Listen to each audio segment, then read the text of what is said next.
Selamat pagi, selamat siang, dan selamat malam. Pertama-tama kita mengucapkan syukur atas kasih dalam kemurahan Tuhan Yang Maha Esa, sebab penyertaan Tuhan Yang Maha Esa memberikan kita masih napas kehidupan lebih baik di pada saat hari ini. Di pada saat hari ini saya berterima kasih kepada Bapak dosen kami, Bapak Iksan Parinduri-Duri, untuk memberikan segala materi dari pertemuan kedua sampai pertemuan ke-7. Juga sebelumnya memperkenalkan diri, saya atas nama Yohanes Yahaan, kelas TIM 2102, NPM saya 21 11 0167. Baik, pada saat hari ini saya akan menjelaskan step by step tentang materi Bapak. Ini dalam materi kedua akan dijelaskan tentang sejarah di dalam mikroprosesor. Jadi materi kedua ini akan membahas tentang bagaimana sejarah prosesor itu. Tentu saja perkembangan mikroprosesor itu pertama kali dibuat pada tanggal 15 November 1971, yaitu mikroprosesor yang 404 yang berukuran 4 bit yang berisi 2300 transistor yang dapat mengolah 4 bit informasi dengan kecepatan 740 kHz pada tahun 1971.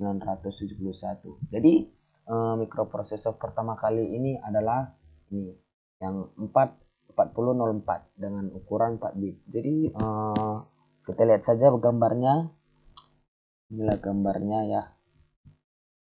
Inilah gambar pada mikroprosesor pertama kali ada di dunia pada tahun 1971 dan berdurasi 4 bit, ukuran 4 bit. Jadi semakin lama prosesor itu semakin berkembang, semakin canggih, dan juga ukurannya berbeda-beda. Jadi kita lanjut saja. Di pada 1973 Intel memperkenalkan mikroprosesor yang 8 bit. Tadi kan 4 bit nih. Tadi kan 4 bit pada tahun 1971. Sekarang 1973 Intel memperkenalkan mikroprosesor 8 bit modern yang pertama kali 10 kali lebih cepat daripada 8008. Jadi tahun kedua atau pembuatan kedua mikroprosesor ini dibuat oleh Intel dengan mikroprosesor yang 8 bit, tapi lebih cepat dia daripada 8008, dan diikuti Motorola MC6800 pada tahun 1976. Terus selanjutnya Intel memperkenalkan mikroprosesor yang bermerek 8085 yang merupakan mikroprosesor 8 bit. Jadi di 8085 ini sama juga seperti dengan 8008, tapi perbedaannya ini perbedaan 80 sama 8008 sama 8085 perbedaannya 80 lebih cepat, lebih tinggi lagi, dan frekuensi clocknya lebih bagus 8085 daripada dibandingkan 8008. Terus selanjutnya pada tahun 1998 Intel juga mengeluarkan mikroprosesor itu yang 16 bit. Jadi semakin lama semakin canggih. Yang 8 bit jadi naik jadi 16 bit. Jadi pada tahun 1998 Intel mengeluarkan mikroprosesor 16 bit yaitu 8086. Setelah kemudian mereka mengeluarkan 8088 untuk menjalankan aplikasi. Jadi 8086 itu seperti gini. Nah, seperti ini contohnya. 8086 inilah sebuah aplikasi dari 8086. Nanti juga saya akan menjelaskan dari pertemuan ke-5 ya, tidak salah. Terus selanjutnya inilah salah satu contoh prosesor dari 8085 yang dibuat pada tahun 1976. Dan ini yang 8086-nya dibuat pada tahun 1978. Dan ini 88-nya yang sangat tercanggih. Jadi perkembangan sejarah itu memang kita harus mengerti bagaimana tentang sejarah-sejarah prosesor ini. Jadi banyak sih para dosen juga para guru-guru memang ahli gitu di dalam komputer, tapi mereka tidak tahu tentang sejarahnya. Jadi saya juga memang mm, kurang paham di dalam prosesor ini, tapi kalau bisa saya akan mempelajari tentang sejarahnya dulu, terus saya akan mempelajari juga tentang prosesor tersebut. Baik, juga di pada saat hari ini saya berterima kasih untuk pada pertemuan kedua ini. Saya akan melanjutkan di pada pertemuan ketiga. Di pada pertemuan ketiga ini tadi sudah dijelaskan tentang sejarah. Sekarang kita mau melihat tentang arsitektur sistem prosesor. Baik, di pada saat hari ini inilah pertemuan ketiga di pada materi mikroprosesor kita. Baik, langsung saja. Pembagian arsitektur ialah struktur. Jadi seperti Bapak Iksan menyampaikan di pada pertemuan ketiga yang kemarin lalu, dia ada pembagian strukturnya, ada struktur, ada selanjutnya ada ALU, dan itu aja, struktur dan ALU. Jadi di pada bagian struktur ini dia menggunakan silikon air. Jadi kalau dulu ya namanya itu tabung air dengan memiliki kapasitas tegangan tinggi dan suhu. Juga yang kedua transistornya adalah proses yang disusun dari transistor. Terus yang pelapisan di pada ini ya, di pada prosesor tersebut ini dari kalau zaman dulu prosesornya itu mempunyai baju, tapi kita lihat saja sekarang mikroprosesor kita ini sudah tidak punya baju karena zaman sekarang ini sudah canggih teman-teman. Jadi terus selanjutnya interconnection ini pengiriman datanya melalui jaringan untuk menginterpretasi lalu menggunakan bilangan heksadesimal. Jadi prosesor ini pada Pentium 3 dan Pentium 4 ini sudah menggunakan heksadesimal. Jadi jikalau teman-teman gitu, saudara-saudara mempunyai laptop, jadi pasti teman-teman pasti bingung gitu, bagaimana sih prosesor tersebut yang kok bisa gitu mengeluarkan sebuah koneksi gitu. Jadi bilangannya itu adalah bilangan heksadesimal. Bilangan heksadesimal. Bisa juga sih biner, tetapi di dalam prosesor ini dia menggunakan heksadesimal supaya semuanya akan terkoneksi dengan baik. Terus yang selanjutnya ALU. Ini adalah aritmatika logika unit. Jadi tugas ALU ini melakukan keputusan dari operasi logika sesuai dengan instruksi operasi logika. Jadi logika operation ini melakukan perbandingan dua buah elemen logika dengan menggunakan peraturan logika. ALU akan bekerja mendapatkan perintah dari kontrol unit yang terletak pada prosesor. Jadi kontrol unit ini akan diberikan perintah sesuai dengan komando yang tertulis terdapat pada register. Jadi ALU ini juga bisa digunakan dengan XMPP seperti gini. XMPP itu membuat database. Mana ya, sabar ya teman-teman, sabar ya Bapak. Aduh, laptop saya sangat lag. Nah ini seperti begini XMPP-nya.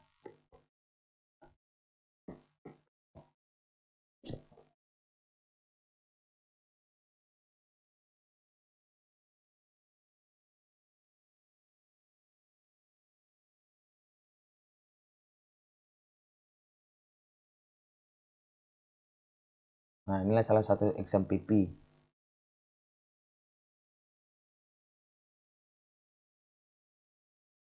Terus atau PHP rumor dengan menggunakan di dalam bit diubah ke binary OS. Contohnya di dalam keyboard pada PC dan laptop sudah terlogika menggunakan aritmatika. Seperti Seperti aritmatika ini seperti kita menggunakan ASCII, jadi semua mempunyai kode-kode binerik. Jadi di pada pertemuan ketiga ini sini saya akan berakhir. Jadi ketika saya kurang jelas atau kurang menyampaikan kurang pas penyampaian saya, mohon dimaklumi ya, itu Bapak juga, untuk juga teman-teman sekalian ya, karena kita manusia ini pasti mempunyai dari kesalahan pribadi kita masing-masing. Terus selanjutnya saya akan menjelaskan juga di pada pertemuan keempat kali ini. Sebelumnya di pada pertemuan keempat ini kita langsung ke lab ya. Kita langsung ke lab. Kita membuat suatu aplikasi, bukan membuat sih ya, atau membuat program gitu di dalam aplikasi Z80. Langsung saja ke Z80-nya. Z80 ini adalah sebuah aplikasi Z80. Jadi baik pada saat hari ini ada aplikasi Z80 pada pertemuan keempat. Sebelumnya kalau kita menggunakan aplikasi Z80 ini itu sebenarnya memorinya atau kapasitasnya dikit sih, cuma 2238 kilobyte. Jadi yang laptop yang 2 giga bisa lah menggunakan aplikasi kedua ini. Langsung saja saya akan menjelaskan di Z80 ini. Pertama kali kita menggunakan Z80 ini ialah untuk menghapus dulu ini semuanya. Untuk menghapus, kita hapus dulu. Clear memory. Aduh, tahu banget. Ini clear memorinya lah dan untuk menghapus. Jadi untuk memasuki di dalam program ini, di sini tidak ada tampilan new-nya. Jadi dia langsung ke tools, langsung ke assembler. Jadi di sini kita akan membuat program codingnya. Seperti begini. Inilah adalah salah satu contoh di dalam coding atau di dalam program atau perintah yang kita dapat lihat dengan teman-teman. Di dalam LDA ini ada menggunakan program-program heksadesimal. Ada C1H, B1H, A4H, 97H, B0H, A1H, dan B5H. Jadi sebelumnya saya sudah membuat program ini, jadi saya tidak perlu mengetiknya lagi ya, karena saya sudah ada program ini. Jadi setelah selesai program tersebut, sudah diketik, sudah dibuat, jadi langsung kita save aja. Kita save file, save as. Di pertemuan keempat ini Z80 kita save as, kita buat atas nama kita, jadi supaya kita tahu begitu akan muncul nanti di menu utama. Kita buat program baru. Oke, kita enterkan. Setelah selesai kita membuat save as kan, jadi dia muncul seperti begini, program baru. Jadi langsung saja teman-teman kita buat assembly-nya dulu. Apakah dia muncul? Dia muncul. Jadi tidak ada teman-temannya number errornya. Ini karena program dari perintah ini berhasil. Langsung saja kita buat start simulation.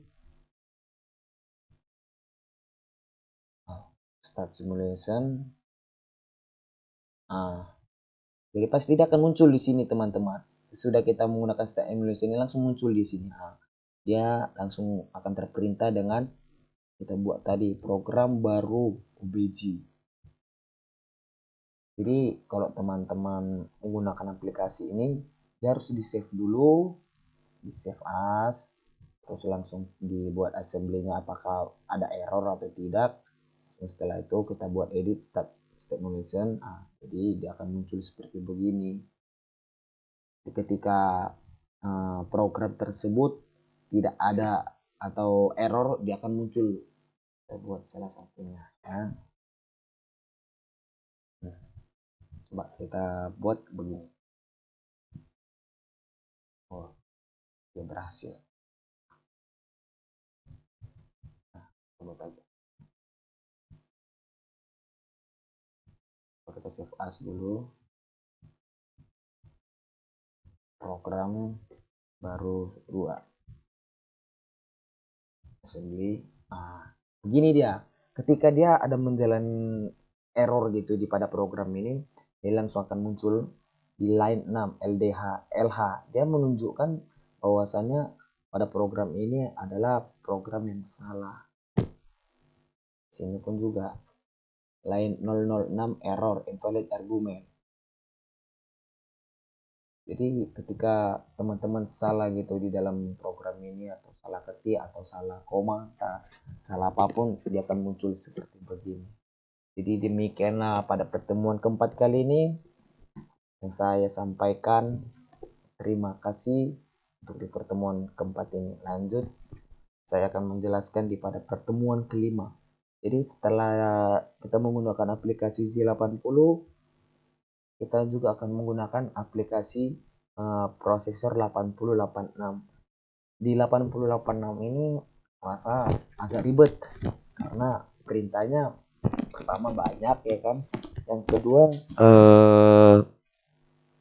program pada Z8086 itu agak susah gitu karena dia menggunakan hexadecimal, menggunakan atas nama kita pribadi.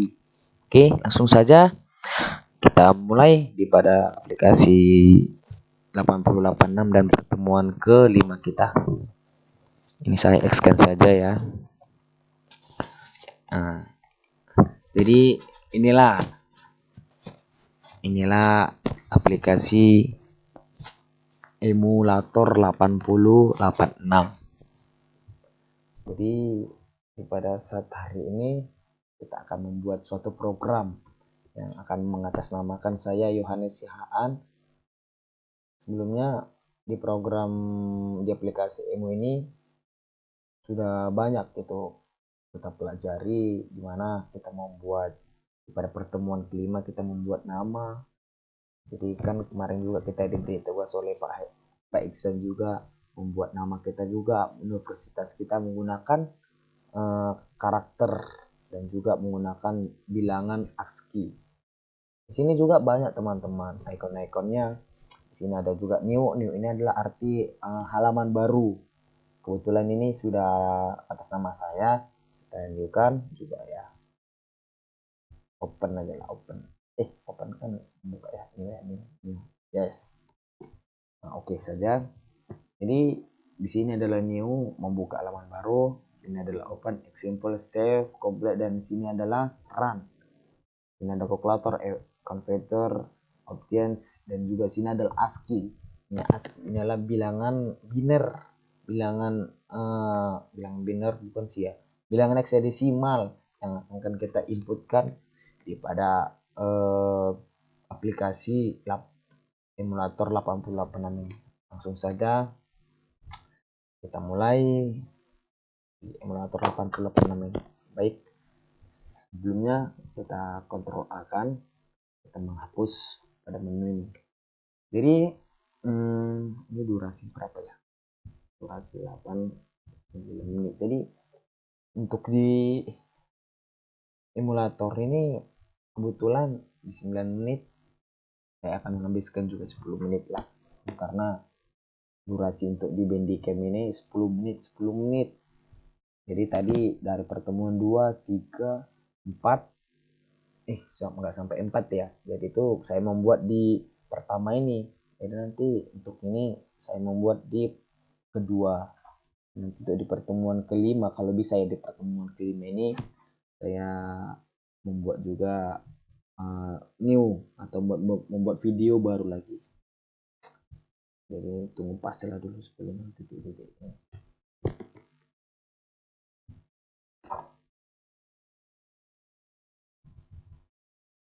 Baik, langsung saja kita buka aplikasi emulatornya. simulator 886. Pada saat hari ini kita akan membuat suatu program dengan menggunakan kode ASCII. Jadi kita buat bilangan dengan menggunakan kode ASCII ini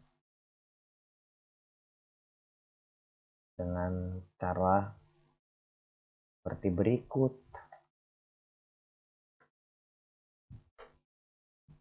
Jadi kita buat atas nama saya aja ya, Yohanes Siahaan. Langsung saja seperti tadi kita menggunakan sudah J80. Tadi di J80 itu program awalnya adalah LD A, J1H. Jadi di simulator 86 ini kita tidak menggunakan LDH ini. Jadi kita menggunakan kata dari move AH, 02H. Jadi ini adalah program perintah pertamanya. Jadi selanjutnya move DL, 59H.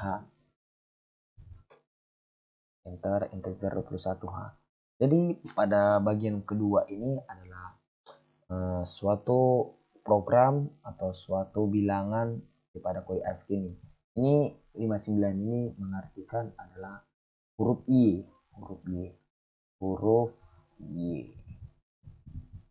Kita lihat saja di kode ASCII tersebut 59. Ini 59.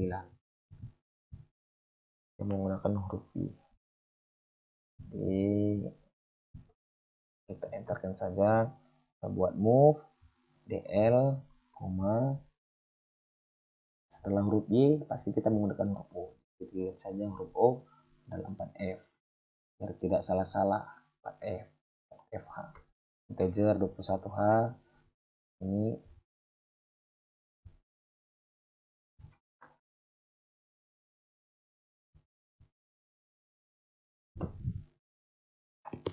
di huruf O ini ya, huruf O. Langsung saja kita buat huruf H. Move DL, huruf H adalah angka 4F. Ini O, berarti H 48-nya. 8H. Ini hapus saja lah biar tidak bingung ya. Terus integer 21H, move DL, 41H. Jangan lupa komanya teman-teman, karena salah koma atau tidak membuat koma aja bisa error. 1H, move DL, 4I H, integer 21H. Terus move DL 53H, integer 21H. Jadi sebelum ke situ kita cek dulu ini sudah apakah betul atau tidak pada program atas nama Yohanes ini. Lihat saja. Oh, tidak ada huruf H-nya. Error ya. Yohanes, huruf E-nya hilang ya. Huruf E-nya hilang. Oh iya, di sini sudah dibuat. Ditambah lagi integer 21H, move DL, 45H. Jadi di sini jadi di sini 45H ini kita lihat saja 45. Nah, ini adalah bilangan huruf E. 45 ini. Coba kita lihat saja. Yohanes. Jadi membuat ini adalah menggunakan kode ASCII. Jadi kode ASCII inilah berguna pada menu pada hari hari ini. Jadi terus langsung saja kita buat, kita enter integer 21h, kita buat lagi move dl, 49h integer 21h move dl 41, 21h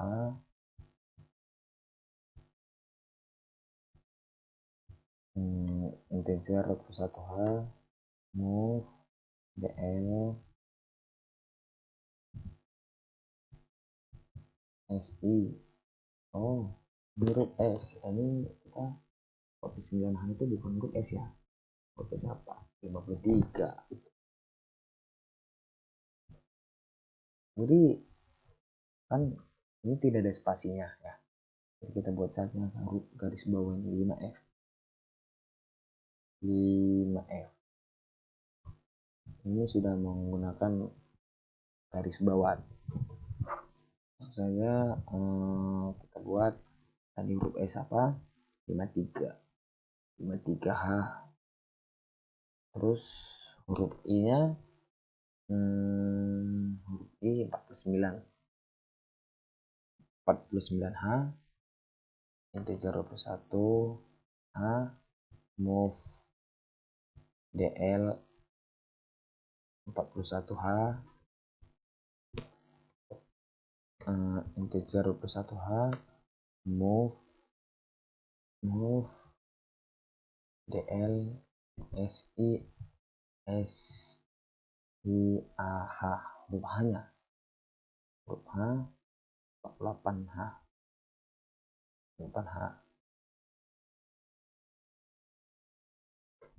integer 21H move dl H huruf A 41H integer 21H move dl 41H integer 21H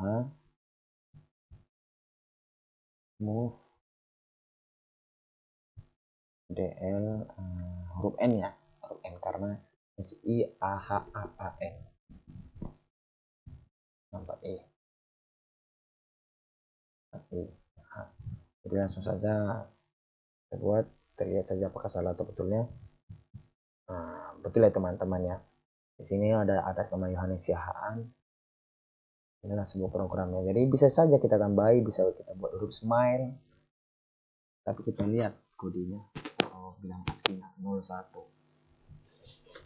Integer 21H move dl 01H integer 21H move dl 01H. Lihat. Ya. Dia ada gambar smile ya. Baik, inilah pertemuan ke-5. Jadi di pertemuan ke-5 ini kita sudah menggunakan bilangan move. Baik, terima kasih. Juga saya akan lanjutkan di pada pertemuan ke-6. Jadi di pertemuan ke-6 itu kita sudah belajar juga di lab, karena pada pertemuan itu kita belajar menggunakan aplikasi yang tidak ada di laptop. Jadi dia sistem Android. Jadi langsung saja kita buka ya teman-teman. Oh, sehubungannya ini 0927. Jadi kita skip lah dulu sebentar ya. Saya skip dulu pada saat hari ini karena saya akan melanjutnya di nanti. Baik, terima kasih. Terima kasih juga. Saya juga akan menjelaskan di pada pertemuan terakhir, pertemuan ke-6 untuk di mata kuliah mikroprosesor. Baik saja, sehubungannya saya tidak mempunyai aplikasi Android seperti yang Bapak buat. Jadi saya juga kemarin juga kuis ya Pak ya, karena kuis itu saya screenshot. Jadi saya akan menjelaskan di pada pertemuan ke-6 ini. Jadi langsung saja kita membuka PowerPoint pada saat hari ini. Oke, ini adalah suatu aplikasi yang ada di handphone menggunakan CPU scheduling. Jadi ini adalah aplikasi yang bisa mengetahui tentang bilangan-bilangan di pada burst time-nya dengan hasilnya. Oke, ini adalah CPU schedulingnya. Ini P1 ini adalah awalannya atau gimana ya, datanya bisa dibilang data 1, data 2, data 3, data 4. Jadi burst time-nya 10, 4, 8, 6, 2. Jadi bentuk di dalam burst time ini di sini P1 atau data 1, ini P2 atau data 2, sini P3 atau data 3, dan selanjutnya ada nanti P4, P5. Terus skip langsung. Di sini juga sudah terjelaskan karena aplikasi ini dengan mudah sekali. Aplikasi ini bisa menghasilkan suatu langkah-langkahnya. Jadi